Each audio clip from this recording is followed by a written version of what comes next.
Welcome everyone to Proverbs Chapter 14. How exciting. I think I just got bitten by a mosquito. First we'll just open up in prayer. Dear Lord Jesus, thank you for us being here today. Thank you for giving us another opportunity to spend time with you, to get to know you and spend time in your word so that we can take it to our hearts, Lord Jesus, and be able to apply it to our lives to give us a much easier and better direction in this world. In Jesus' name, amen. All right. First, a song. Don't think I've done this one before, but we'll see how it goes. Hello, everyone. Welcome to the live. If you don't like my singing, just turn it down. Nice little fast one today. I've actually just recovered from COVID, so my voice might be a little bit croaky or snap, whatever. I only had cold symptoms, and usually after a cold, my voice isn't stable. I can't really hold notes effectively, so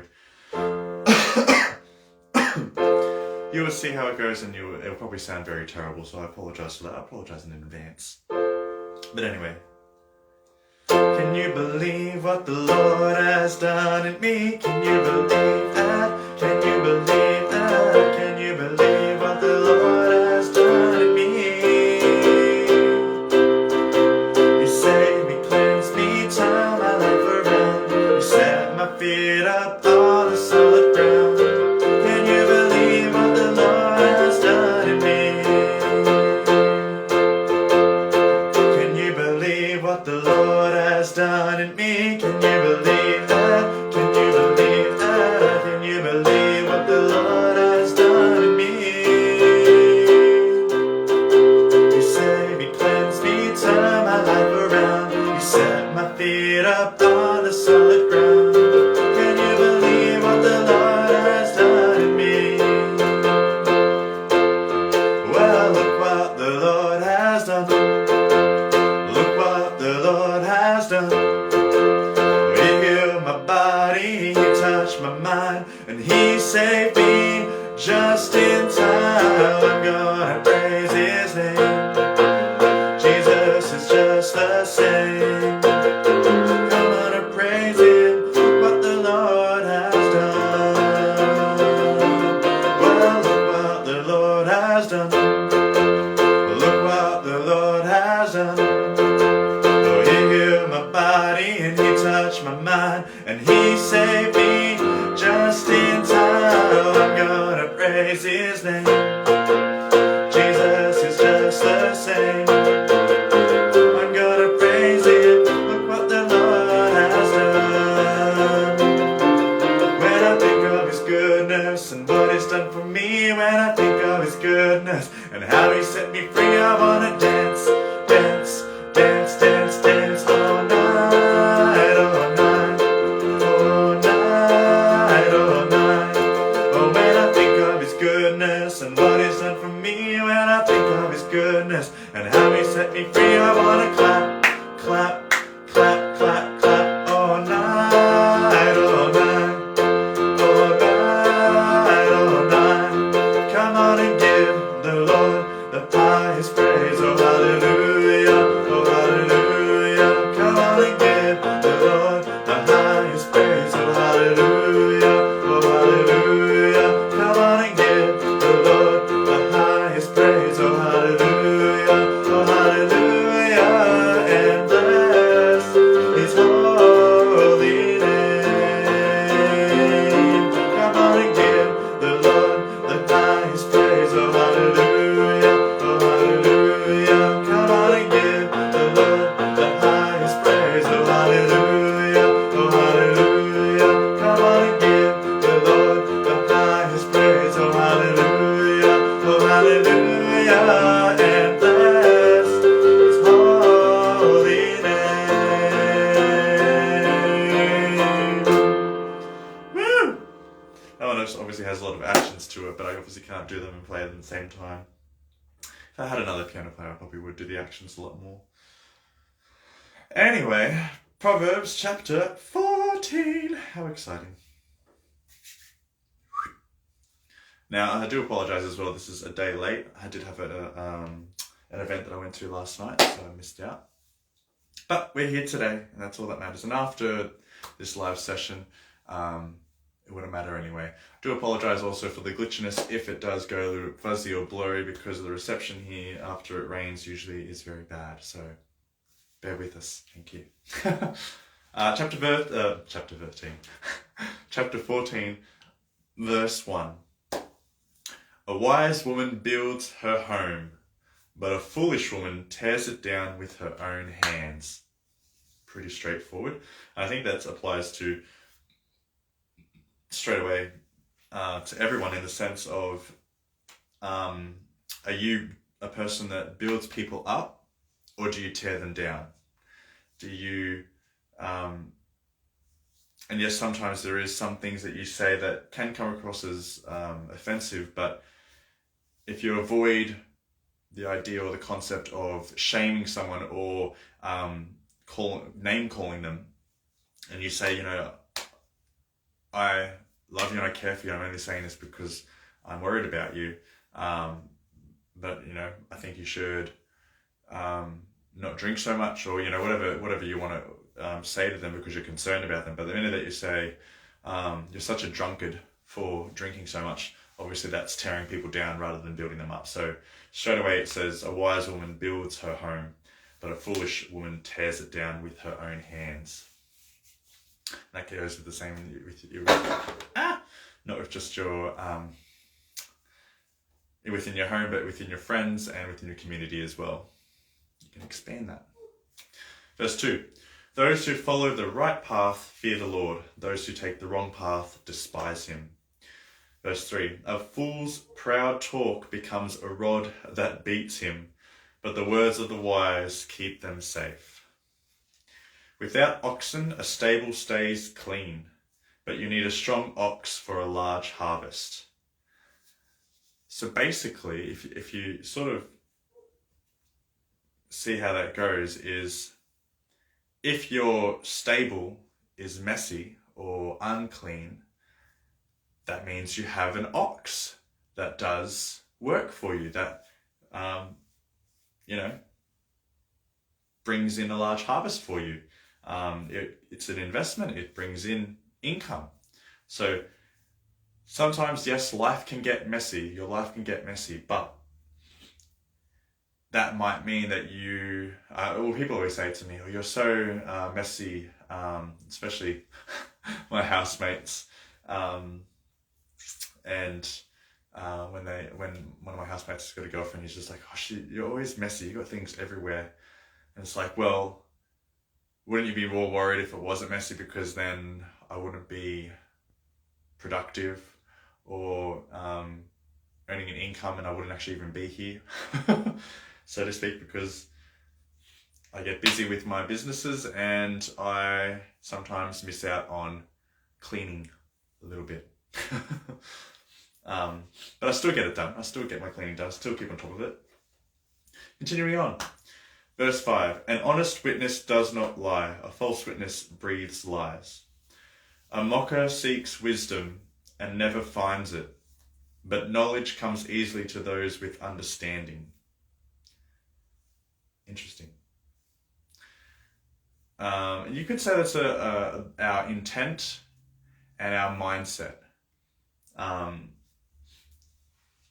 Someone who mocks other people for their shortcomings or anything like that, and they seek out wisdom and go, and then they probably have it as boisterous of going, you know, look at me, I'm wise, I've got, you know, all this great clothes and attire to present myself.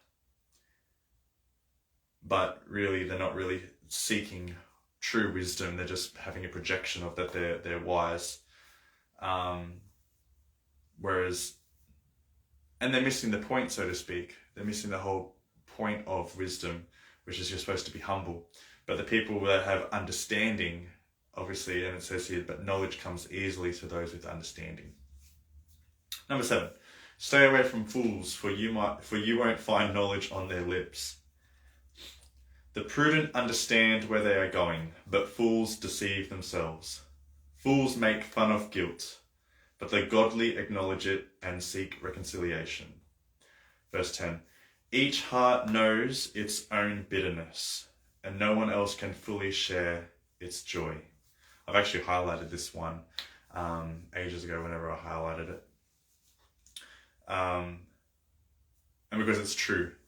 People say to me sometimes, oh, you're a nice person, or you're a good person, but I'm there going, I know my bitterness. And even in one of Jordan Peterson's books, I'm pretty sure it's in 12 Rules for Life, probably even all of his books, he says, I think it was Rule 2 or 3, take care of yourself, along the lines of take care of yourself as if you're caring for someone else, sort of thing.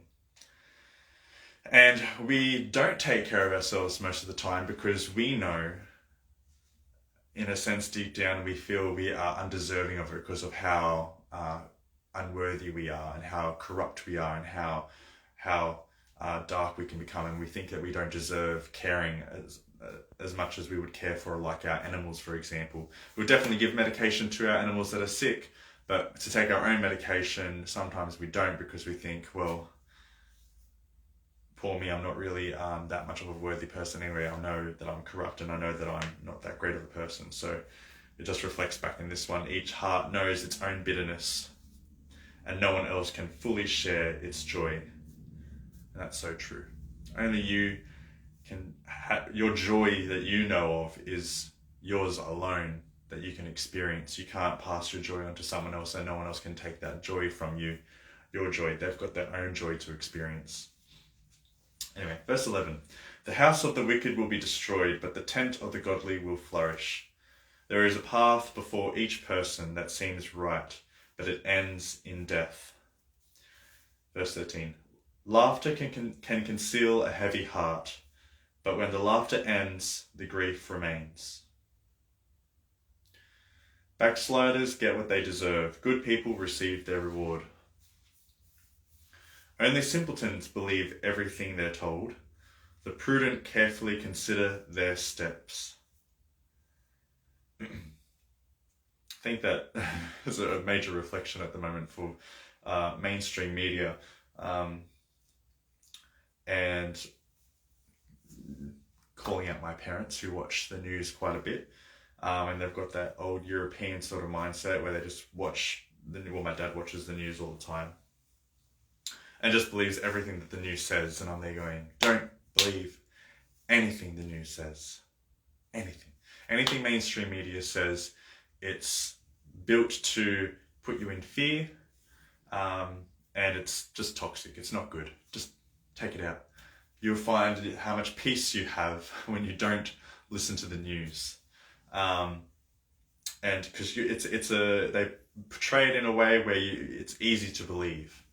And here it says the prudent carefully consider their steps, and the prudent meaning that they question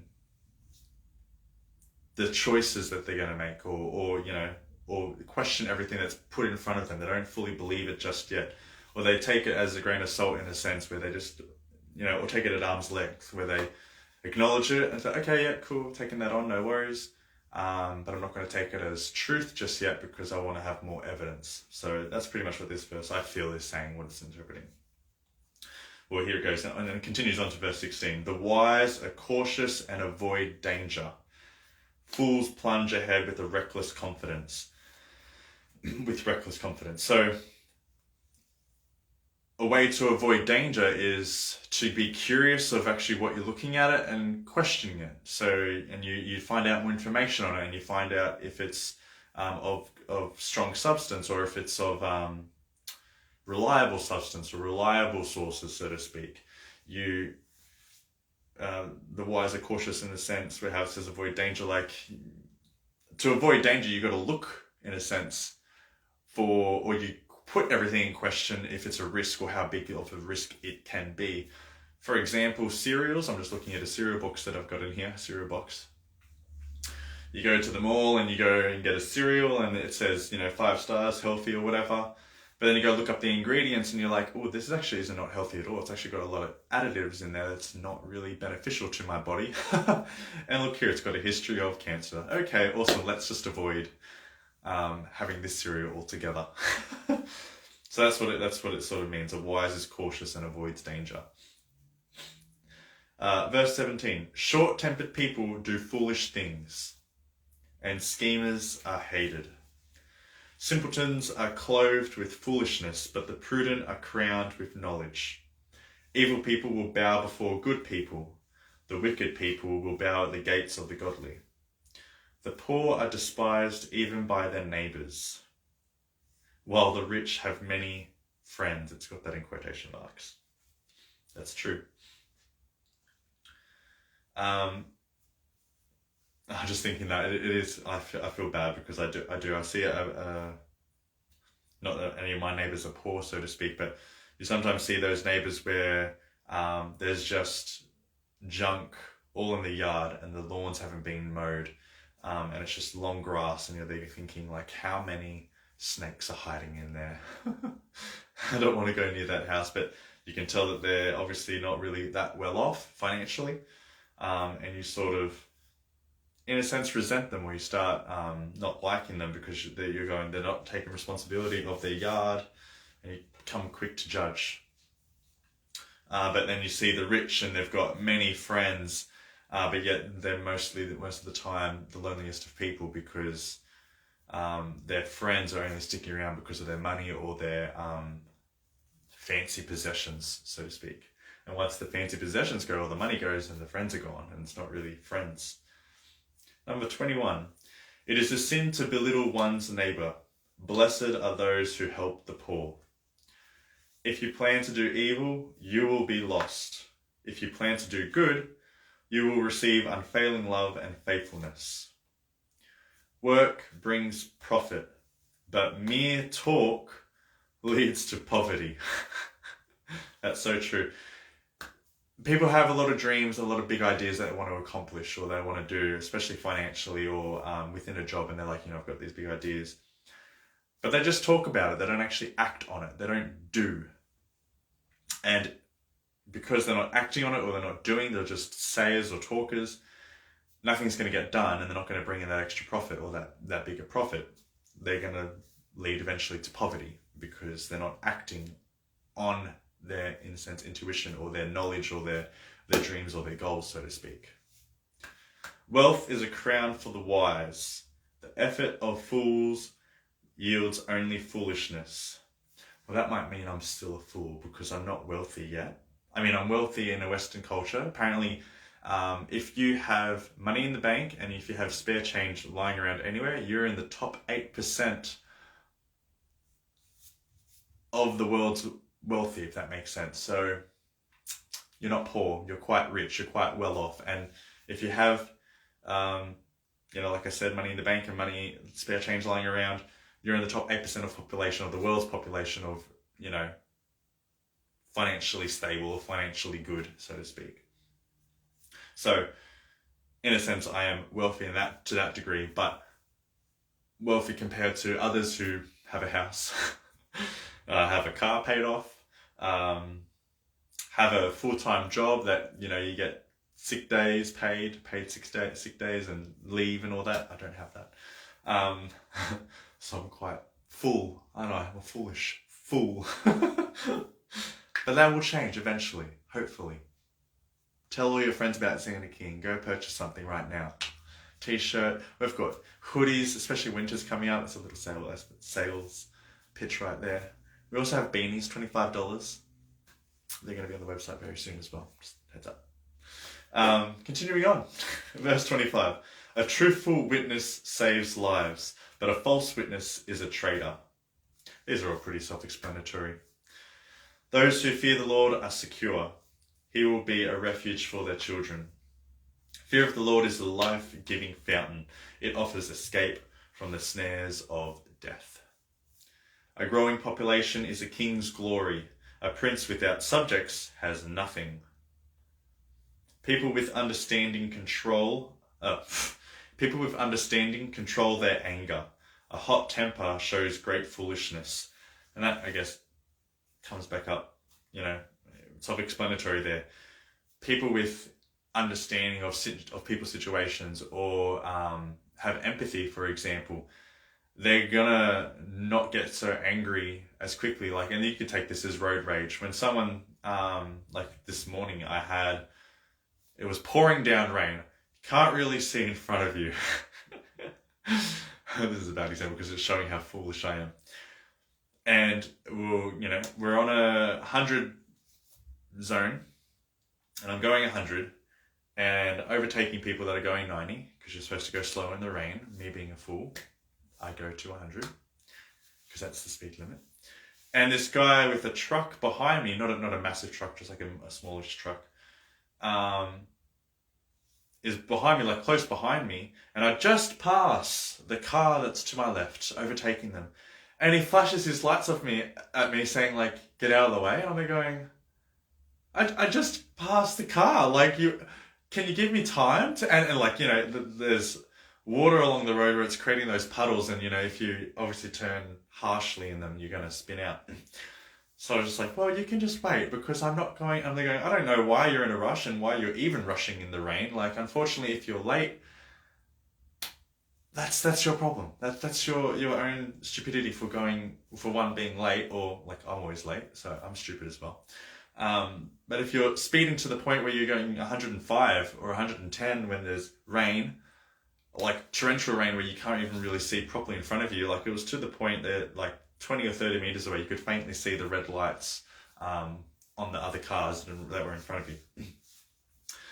But me maybe should have not as much, like I didn't full blown go out with anger or anything. I just kept my mouth shut, but I was just thinking like, oh, so frustrating. Like, okay, mate, okay, you go speed, go injure someone.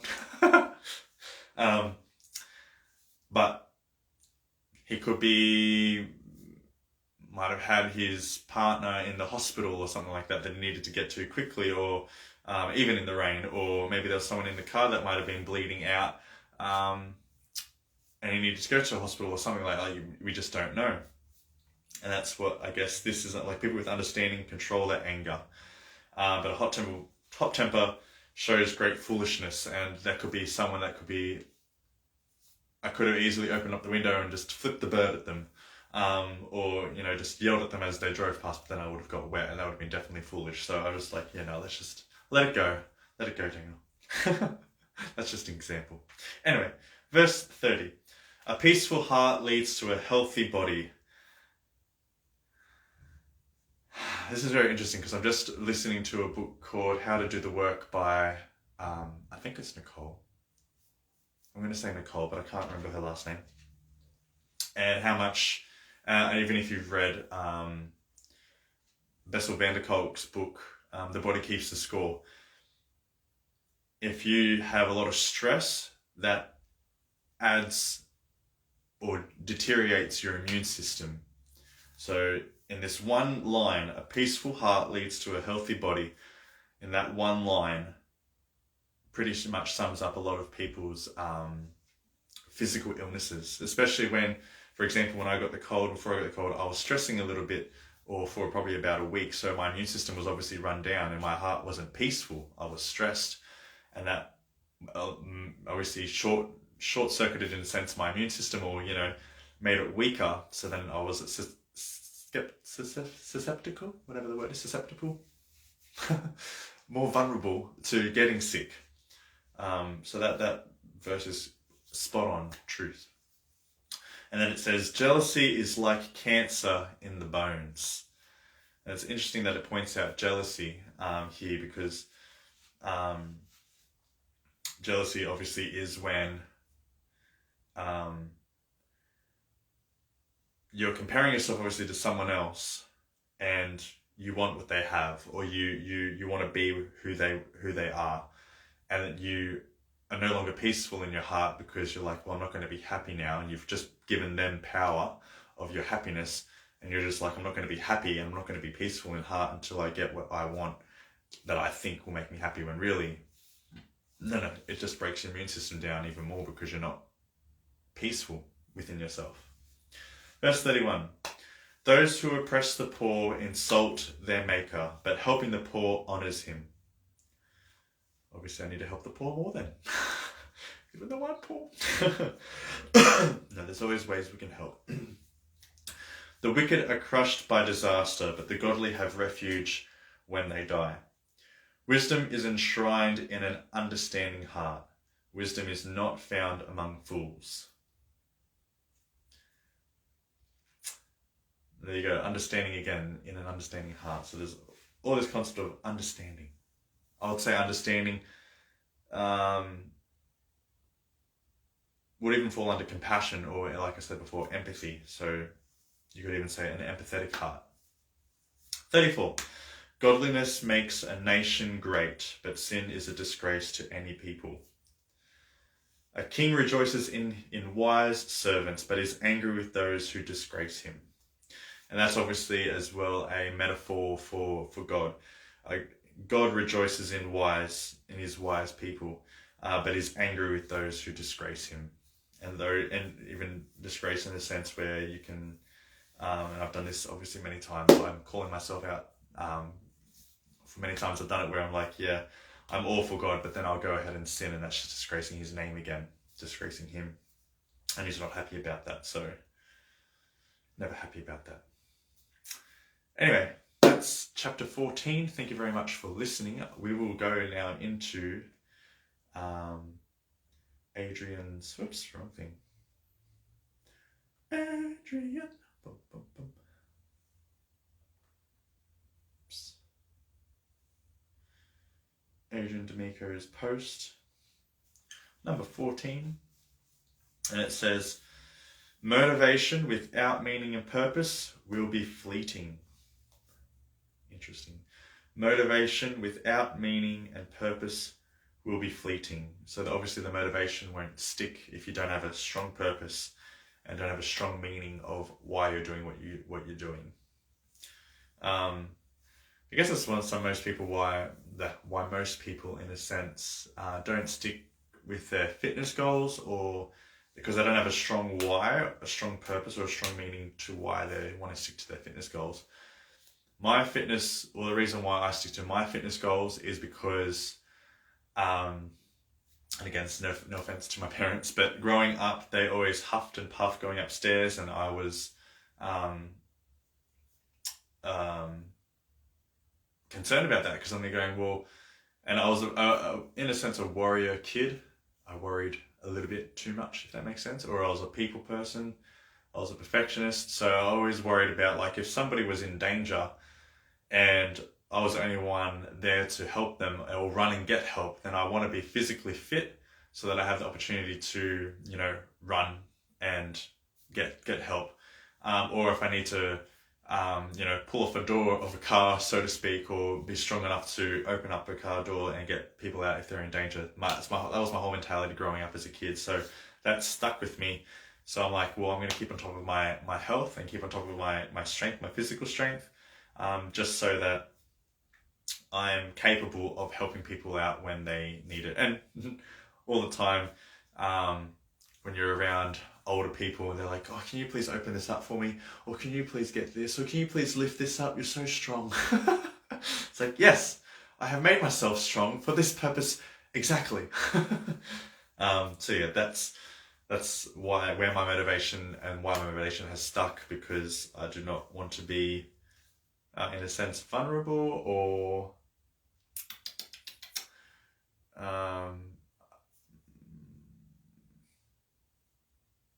unreliable, probably as well. It's probably a better word, but yeah. Again, motivation without meaning and purpose will be fleeting. Anyway, so that's pretty much all there is for this this week, chapter 14. Next week we'll be doing chapter 15 of Proverbs. Thank you so much for coming along with me with this journey. And I will see you next week. Have a good night and king up.